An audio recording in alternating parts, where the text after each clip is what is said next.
रूपाय गन्धमत्ताय गोजयप्रदाय धीमहि गुणातीताय गुणाधीशाय गुणप्रविष्टाय धीमहि एकदन्ताय वक्रतुण्डाय गौरीतनयाय धीमहि गजेशानाय भालचन्द्राय श्रीगणेशाय धीमहि।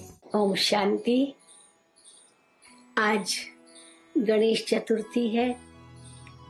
सभी गणेश को बहुत याद कर रहे हैं। क्या इसका अर्थ है? जिस प्रकार से उनका शरीर दिखाया गया है उसके पीछे क्या रहस्य है, इसे समझना भी बहुत ज़रूरी है। गणेश को क्यों विघ्न विनाशक कहते हैं? तो उसके शरीर की जो बनावट है वास्तव में वही जो अर्थ बताते हैं कि विघ्नों को कैसे विनाश किया गणेश ने। उनके बड़े बड़े कान दिखाते हैं। ये बड़े बड़े कान दिखाना माना ये सहन शक्ति की निशानी है।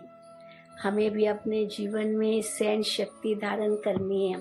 अगर विघ्नों को ख़त्म करना है तो सहन तो करना ही पड़ेगा। चारों ओर परिस्थितियां तो विकराल है ही, परंतु हमारे अंदर अगर सहन शक्ति होगी तो सहज हम विघ्नों को पार कर लेंगे।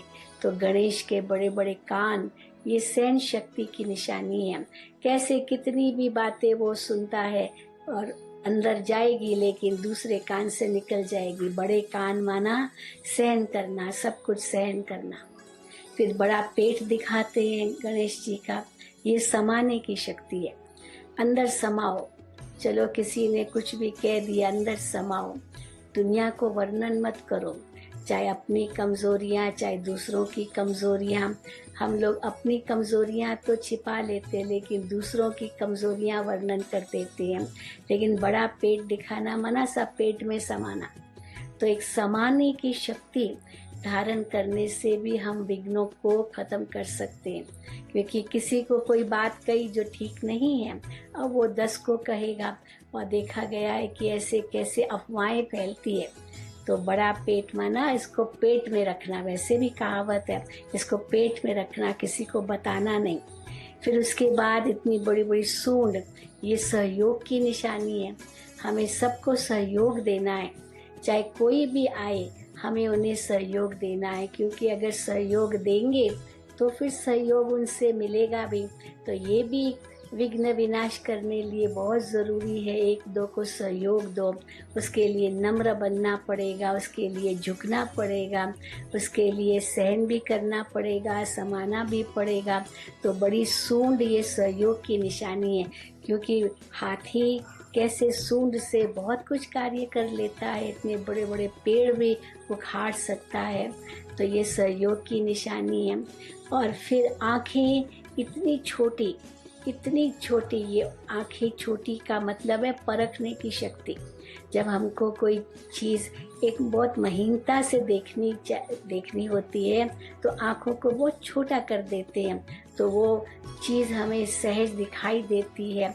हमारी वो नेत्र की शक्ति बढ़ जाती है। तो ये परखने की शक्ति है। परख करके फिर निर्णय देना।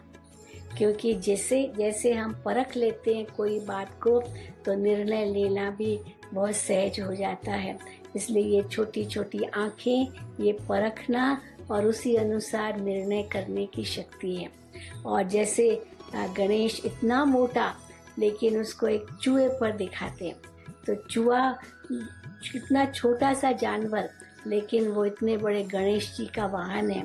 इसका मतलब है कि कैसे हम हर बात को समेट लें, चाहे वो कितनी भी बड़ी बात हो, पर उस बड़ी बात को भी हम समेट लें। तो हम भी अपने जीवन में ये शक्तियाँ धारण करें।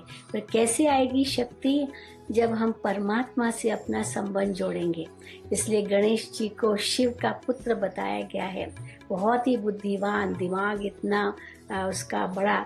तो जब हम सचमुच बड़ा दिल रखते हैं, बड़ा दिमाग रखते हैं, खुला मन रखते हैं, तो हम शिव को अच्छी तरह से पहचान करके उनके चारों ओर घूमते माना उनकी याद में रहते हैं।